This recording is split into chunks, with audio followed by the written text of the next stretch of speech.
یہ بھی سچ ہے. ری آرگنائزیشن ایکٹ میں ہم نے الیکشن لڑا, بٹ کہیں بھی ایسا ہو ہی نہیں سکتا کہ sentiments of people of Jammu and Kashmir, aspirations of people of Jammu and Kashmir can be contained because of business rules and reorganisation. اگر شیخ محمد عبداللہ نے یہی سوچا ہوتا تو اٹانومی کی بات کرتے. تو اس وقت جو عمر صاحب نے پلبسائٹ کا مینشن کیا تو کبھی وہ ڈسکشنز ہوتے. غرض یہ ہے کہ اگر Jammu and Kashmir people have lost all agencies and all means of power, the last agency is this house. It is up to us whether we make this house into a glorified municipality or equivalent to the constituent assembly discourse debates جو اس constituent assembly میں ہوا کرتے تھے. ہو سکتا ہے یہ کمزور assembly ہے اور یہ آپ لوگوں کے لیے بھی ہے.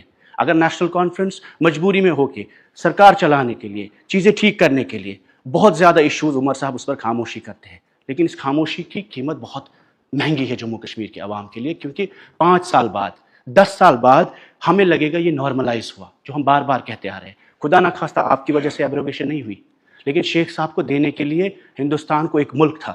آج ہم اس کو میونسپلٹی میں ہم نے ٹرن ڈاؤن کیا ہے, اور اتنے ٹرن ڈاؤن کیا ہے کہ باہر پولیس والا جو ہے, کسی اس ہاؤس میں 90 لوگوں کی طاقت نہیں ہے کہ اس کی تبدیلی کر سکے. نتیجہ یہ ہے sir, if you as a custodian of this house will not let discourse and debate in Jammu and Kashmir, نتیجہ وائلنس ہوا ہے, نتیجہ سیپریٹزم ہوا, نتیجہ جماعت اسلامیہ ہوا, نتیجہ پاکستان اسٹرانگ ہوا جموں کشمیر میں, کیونکہ آپ نے جموں اینڈ کشمیر کے عوام کو چوک کیا, سفوکیٹ کیا.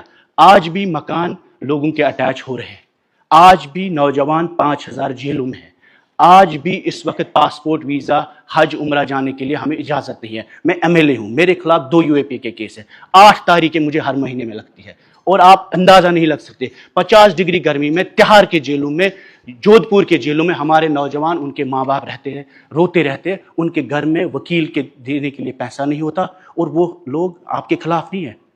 جن قربانیوں کی ذکر یہاں ساگر صاحب نے کیا, سیف اللہ صاحب نے کیا, 10,000 کشمیری مسلمانوں نے جنہوں نے قربانیاں دی, گولیاں دی آپ کے جھنڈے کے لیے, آپ کے آئین کے لیے, ہمارے جھنڈے کے لیے, اس ملک کے لیے, اس جمہوریت کے لیے جس کا آج آپ فائدہ اٹھا رہے ہیں. یہ جو ہماری بہن یہاں پہ شگن پریہار صاحب ہے, ان کے والد نے قربانی دی. ہم ان کا مذاق نہیں بناتے, لیکن میں آپ کو یہ بولتا ہوں, to put the history right in the context sir, جس طریقے میں شیخ صاحب کے نام کے ساتھ بے حرمتی کی گئی, وہ ہر اس کے بے حرمتی ہر شخص کے ساتھ جس نے ہندوستان کا جھنڈا بالادست کیا جموں کشمیر میں. جب تک آپ 13 جولائی کے مسلمان جو شہید ہوئے جموں کشمیر میں, آپ ان کی اعزاز میں سرکاری چھٹی کو بحال نہیں کریں گے, بی جے پی کوئی انصاف نہیں کر سکتی ہے. چاہے وہ شیخ صاحب کا دن ہو یا 13 جولائی یوم شہداء جسے کہتے ہیں, وہ قربانیاں جمہوریت کے لیے تھی, وہ قربانیاں ہندوستان کے لیے تھی, اور وہ قربانیوں کا نتیجہ ہے کہ آج آپ کو اور ہمیں یہ جمہوریت یہ فلور ملتا ہے. میں عمر صاحب سے بھی یہ ریکویسٹ کرتا ہوں, آپ سبھی سے, خاص کر آپ سے سر, کہ یہ دونوں چھٹیاں, چاہے وہ شیخ صاحب کی چھٹی ہو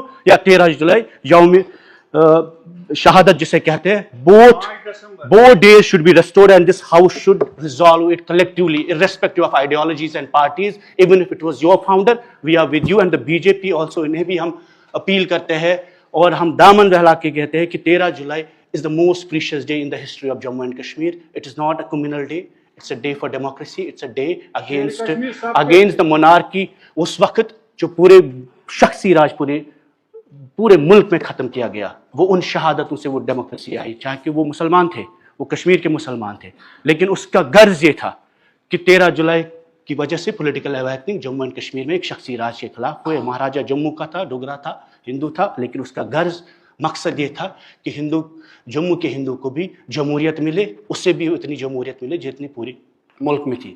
ساتھ ہی ساتھ مجھے زیادہ وقت آپ سے نہیں لینا, نائک صاحب بھی کچھ بات کریں گے, آپ نے بولا 13 منٹ ہے, ہم اس سے کم ٹائم میں کنکلوڈ کریں گے. عمر صاحب نے اپنے پرومسز میں یہ کہا ہم ریزرویشن کو ریشنلائز کریں گے. We are a young state, we are countering militancy, we are facing extremism, we are facing drugs, depression, massive challenges. اگر میریٹوریس بچہ میرٹ کے حساب سے اسٹیٹ میں نوکری نہیں لے سکتا, اپنے کالج میں پڑھ نہیں سکتا, زمین بیچ کر اس کا باپ اس کو بنگلور اور مہاراشٹر بیچتا ہے, تو یہ میریٹوریس بچہ کرے گا کیا؟ اگر ریزرویشن ریشنلائزیشن سب سے امپورٹنٹ ایشو ہے. میں نہیں بولتا ہم ریزرویشن خدا نہ خواستہ اکنامک ویکر سیکشنز ہے, پہاڑی بھائی ہمارے, گجر بھائی, کسی بھی SC بھائی, سب کا حق ہے, لیکن reservation as per the population جو پورے ملک میں میٹرکس ہے, پورے دنیا میں میٹرکس ہے, کہ پرو ریٹا ریزرویشن ہونی چاہیے, جتنی آبادی اتنا آرکشن ملے ان کو, اور ہم کہتے ہیں میرٹ کو آپ ختم نہ کریں. دوسرا مسئلہ سر, آپ نے اپنے مینیفیسٹو میں کہا ٹھیک ہے ہوم آپ کے انڈر نہیں ہے, آپ کوشچنز نہیں لیں گے. لیکن sir this house has to enable people the dialogue. اگر بیٹر سٹیزنشپ کا مقصد ہے یہ document, better governance, then can there be governance at the cost of justice, denial of justice, delay of justice. اگر آپ کے لوگ جیل میں ہیں, قیدون میں ہیں, سزا پا رہے ہیں, یا آپ کی پراپرٹیز اٹیچ ہو رہی ہے, مجھے بولے وہ گورننس کیسے ہو سکتی ہے؟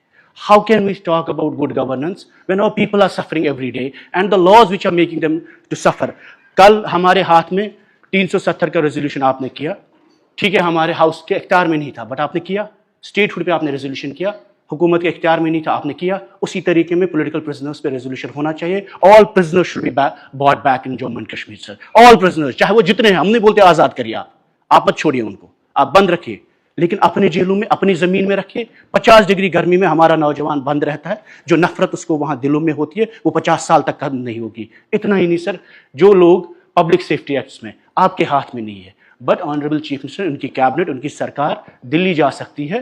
جس طریقے میں آپ نے اسٹیٹ ہوڈ کا ریزولوشن لایا, talk about the human security of Jammu and Kashmir, talk about کہ ہمارے لوگوں کے مکان اٹیچ ہو رہے ہیں, ٹاک اباؤٹ کہ آپ چیف منسٹر, ہوم منسٹر صاحب, وہاں پرائم منسٹر صاحب سے ریز کریے ایشوز کو کہ نوجوانوں کی رہائی ہو, انہیں ایمنسٹی دو, انہیں معافی دو. کل آپ لوگوں نے پردھان منتری منموہن سنگھ کی تعریفیں کی, کہا پرائم منسٹر کے ورکنگ گروپ تھے. ورکنگ گروپ کیا تھے؟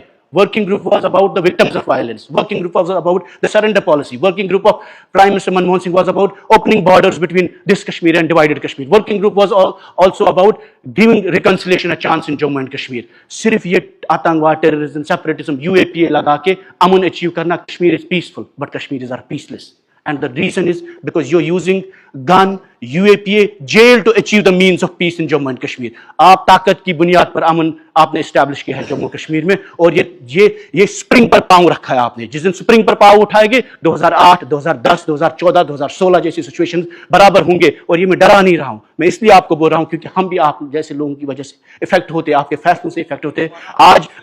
آج ہم کمزور ہیں, لیکن میں آپ کو یہ بتا رہا ہوں کہ اس وقت ایک موقع ہے آپ کے پاس طاقت ہے دلی میں, یہاں پر بھی.